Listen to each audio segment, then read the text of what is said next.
Just when you think he might have matured or someone took his phone away from him, Tony Khan starts tweeting again, and that's just amazing news for me. It's time for the Headlock Headlines!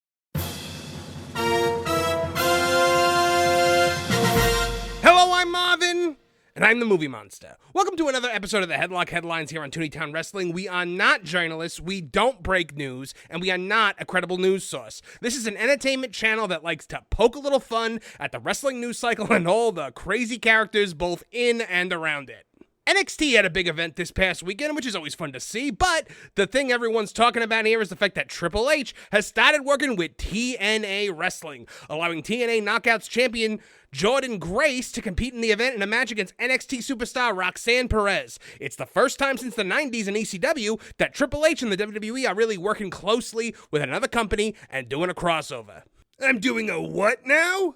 Well, speaking of the devil, we're now apparently being joined by our old friend Trip from the WWE, and Trip, I gotta commend you for working with TNA. What the hell is TNA? It's the wrestling company you worked with just this past weekend? Wrestling company?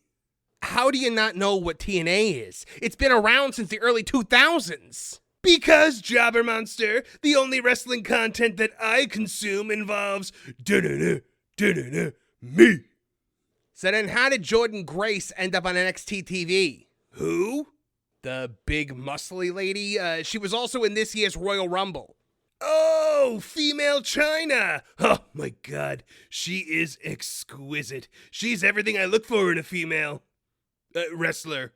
I mean, right. Your well-documented muscle mommy finish notwithstanding, how did she come to work with NXT if it wasn't through you? Sean brought her in one day. I thought he was just being my wingman like back in the day. HBK knows what the game likes. I didn't realize that he was making deals with other companies, though.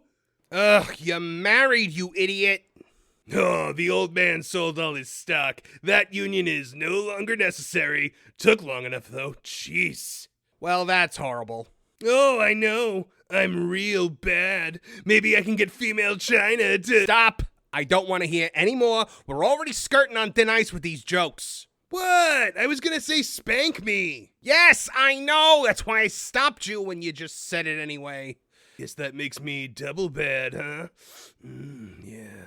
Wow. Can we just hit Tooney's music already? No? Of course not. You know, come to think of it, Sean did mention he was expecting a call about TNA, but I just thought he was planning a conjugal visit with Sunny. Ugh, what? Hey, we don't kink shame in the clique. You want to know what X-Pac is into? No. Ball busting. Ah, I said I didn't want to know. That little freak just loves slamming his sack into things. Stop it. Why do you think he did the Bronco Buster every night? To attack his opponent? Ha! I don't— Actually, that would make sense. He also has a very specific diaper fetish, but it only works if Ted DiBiase is right there. New topic. And I mean like right there. So, TNA, and he's all Jesus-y now, so he doesn't play along as much anymore. Jordynne Grace competed on NXT, and I mean, I'm not saying he never does, but— Focus! But they haven't even gotten to Nash yet. It involves bathroom sponges and— for the love of Dende and Lookout, I need for the rest of this episode and my life to hear nothing more about the sexual activities of you or the clique. Fine. All right, moving on. Just to clarify, can I talk about Justin Incredible's sex life? Because he was never really in the clique. He just kind of hung around X-Pac. No! No more talking about anyone's sex life.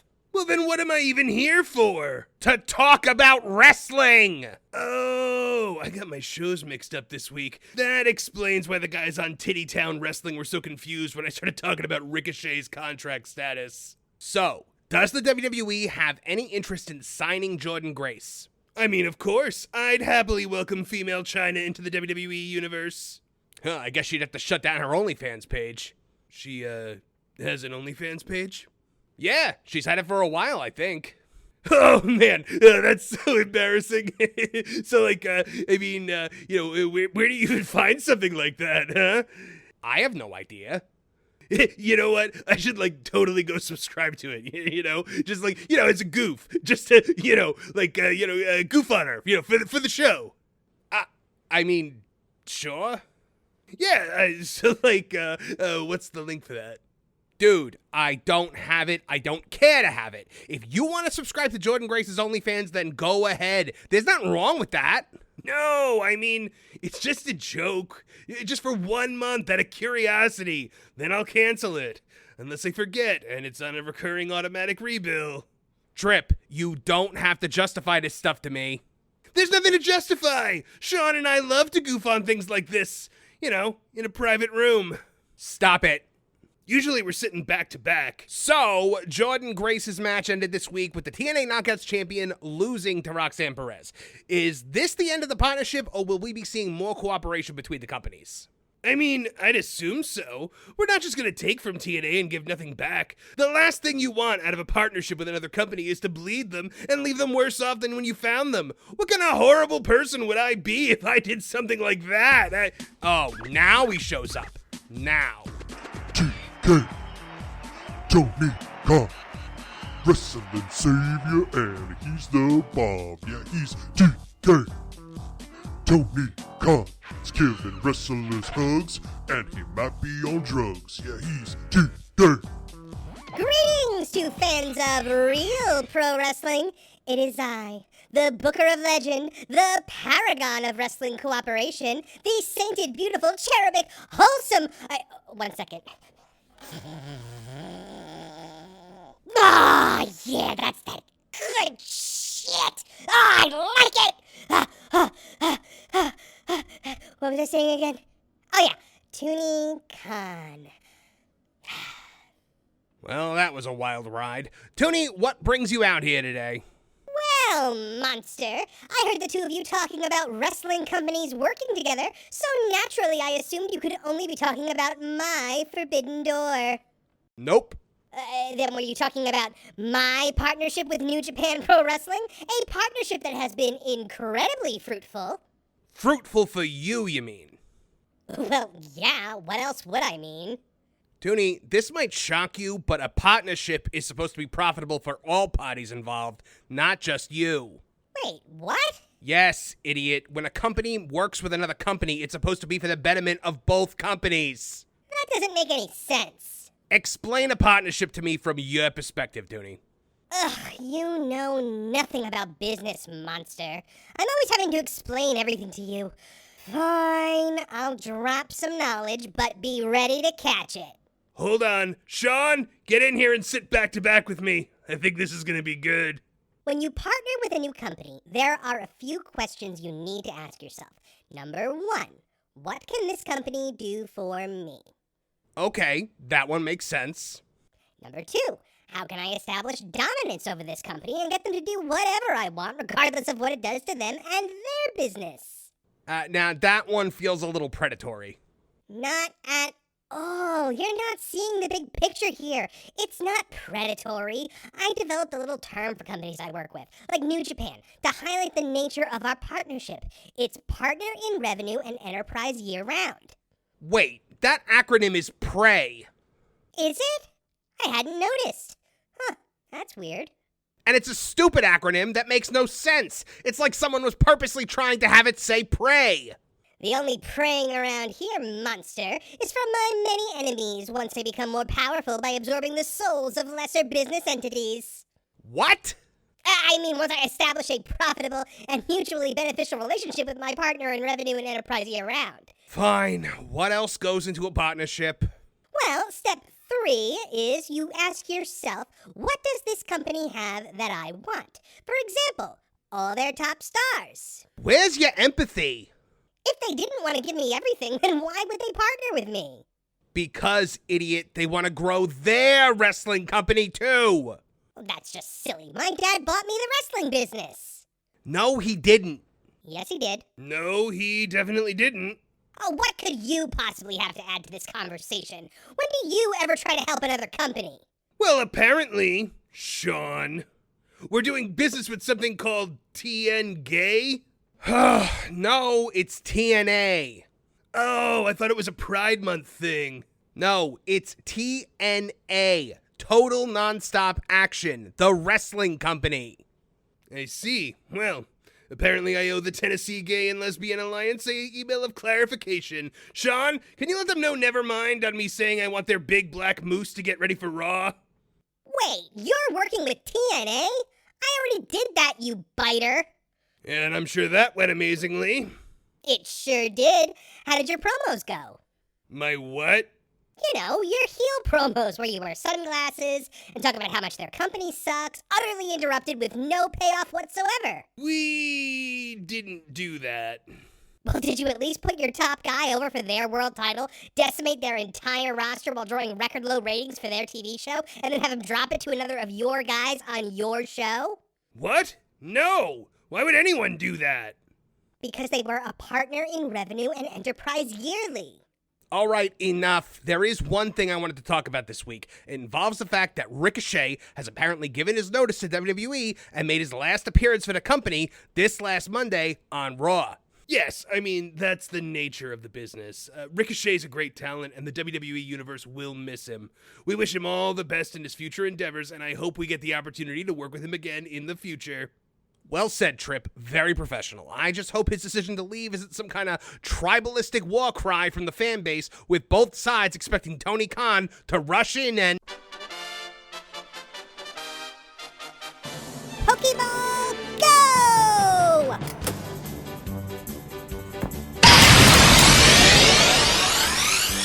What the hell? All right, I got Ricochet! Wait, when did you change into that outfit? And did you just capture a human being in a Pokeball? Yeah, that's how I sign all my wrestlers. Duh. Thankfully, Braun Breaker damaged him so much on Raw that I didn't have to do much to be able to capture him easily.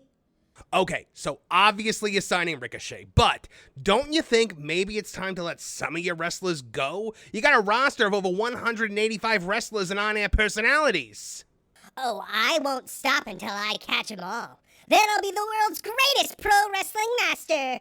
Tooney, you have 185 members of your roster and maybe 6 hours of weekly television, plus ROH, which technically has a streaming show. If a show streams on the internet and no one is around to watch it, is it still completely underwhelming?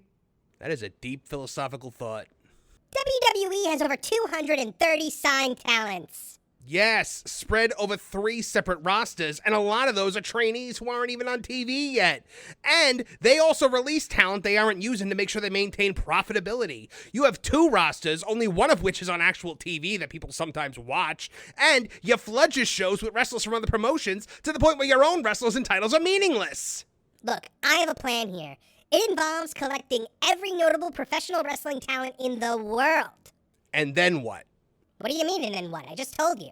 Your plan is to collect every notable wrestler in the world. And what does that ultimately give you? It means that I have every notable professional wrestling talent in the world. Duh! Well, speaking of notable wrestlers, you recently had Mercedes Moné start using QR codes in her segments to drum up fan interest. Yup. I got the idea one day when she came up to me and said, "Shriveling," that's her cute little nickname for me, Shriveling, "I'm going to start using QR codes in my segments." And then I got the brilliant idea to start using QR codes in her segments. You know WWE has already been doing this with Bo Dallas in the lead up to the Wyatt Six storyline, right? Look, WWE didn't invent QR codes. They also didn't invent pro wrestling. They also didn't invent the camera angle, set, stage, and ring, and pretty much everything else about their production that we gloriously stole from them. Well, they did invent those last few things you mentioned. And now that my Jamaican nanny Agape gave me my phone back, I'm super excited to scan that QR code along with the dozens of other interested Mercedes Moné's fans who can't wait to see what my Mercedes Moné does. Wait, your nanny took your phone away?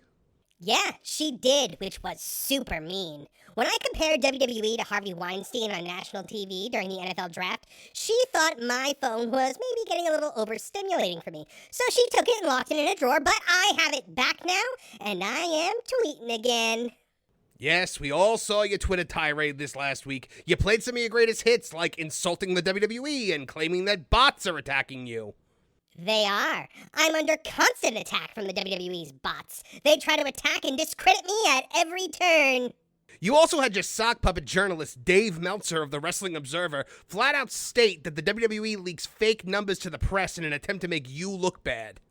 It's the truth. You never hear anything about fast nationals when we pop a huge rating, do you? I honestly don't remember. It's been so long. I am a constant victim of bot attacks. They're determined to destroy me, but I won't give in. So you never use bots then? Of course not. Then what would you call this thread of nearly identical comments posted all over Twitter mindlessly supporting you? To me, this seems like botting, and it's not the first time you've been caught doing it. You just don't understand, monster. WWE fans are so disloyal and disjointed. They're constantly bickering with one another and criticizing the product they claim to like. But my fans are so united in their support of me and my AEW that they've developed a hive mind. This isn't bot spamming. It's just my passionate fan base moving as one, like the Mighty Ducks, and they won the Junior Goodwill Games. You also recently got caught using AI to generate artwork for the new MJF t-shirt, which upset a lot of people, including some of your fans. Oh, Jesus, here we go again. Look, I am a futurist. I understand the way trends shift over time, and AI is the future. Why should I pay an artist when I can get a machine to do it for me for free? Who does that harm? The artists. Yeah, but robots need work too. They're in the workforce now, and I'm giving them gainful employment, like Mr. Spacely. So you got bots defending you on Twitter X and making your t-shirt designs, and you see no issue with this. Of course not. Bots are our friends. It's like in my favorite movie, Time Cop, when the good robot comes back in time to help save that boy from the evil liquid robot. Wait, what? That's not Time Cop. Yeah, it is. No, it's not. That's not at all the plot of Time Cop. Well, then why does the evil liquid robot come back in time and disguise himself as a cop? Tooney, have you actually never seen Time Cop? Of course I have. I cut weird promos about it to my diminishing live crowds every week. It's my favorite movie. What does your copy of Time Cop look like? Well, I'm a classicist, so I still watch my very old VHS copy. On the cover, it says Time Cop. And when you pull the VHS out of the sleeve, what does it say on the front of the tape? Terminator 2 Judgment Day. I assume that's just the working title. My dad clearly got a limited edition version, just like those people who have Revenge of the Jedi posters from before the title got changed to Return of the Jedi. Tooney, Terminator 2 is not Time Cop. It's a totally different movie starring totally different actors. Don't you monster-splain to me about my favorite movie. I've seen it hundreds of times, and I tell all my fans about it at every one of my shows. Period. Speaking of your fans, you recently said this. I book wrestling for the sickos because that's what I am, and that's who I care about. What's wrong with that? In what way is calling your fans sickos a good thing? And in what way are you a sicko? And why would you say something this dumb? Look, you just don't understand the mindset, man. Do you know what it's like to stare lovingly at soft, delicate, and undisturbed flesh and be instantly overcome with the desire to drag a freshly polished blade along it to carve your lasting legacy into the canvas of God and watch as smooth perfection turns crimson in a spray of life's empowering fluids, answering your beck and call like a trained animal to the voice of its one true master, to run your fingers over the carnage they've instilled into the heart of peace and serenity, and to know in that moment you are the master of life and death. No. Well, then I don't book wrestling for you. Holy shit! I think I'd rather hear about Kevin Nash and the kitchen sponges. Now, are we done here? I see the neighbor's cat outside. All alone in the night. Come here, little kitty. Guys, I gotta go chase a new opportunity. Yeah, see ya, Tooney. Wow, remind me to be nicer to that guy. Seriously, wow. Well, after that, I definitely need some quality humor. I think I'm gonna go look up that female China OnlyFans page. You know, as a joke. Did you ever get that link for me? No, I'm not getting you the link to this. If you want it so bad, find it yourself. Sean, fire up the Google box and fetch Steph's Amex. We're going hunting. Oh, wow, this episode took a lot of weird turns. Anyway, thanks for sticking with us and watching the Headlock Headlines for another week. I appreciate you all, and we are on the road to 4,000 subscribers. Once we hit 5,000, we'll do some kind of special live stream celebration. And thanks to everyone who subscribed to our new movies and TV review channel, Tooneytown TV, where we talk movies and TV and comics and whatnot. We've been putting up daily content on both this channel and Tooneytown TV, and I hope you've been enjoying it. Please be sure to like, share, and subscribe. Click the little bell icon to get notified of new videos as they drop. For Tooney Khan and Trip, I'm Marvin the Movie Monster. Now get out of here!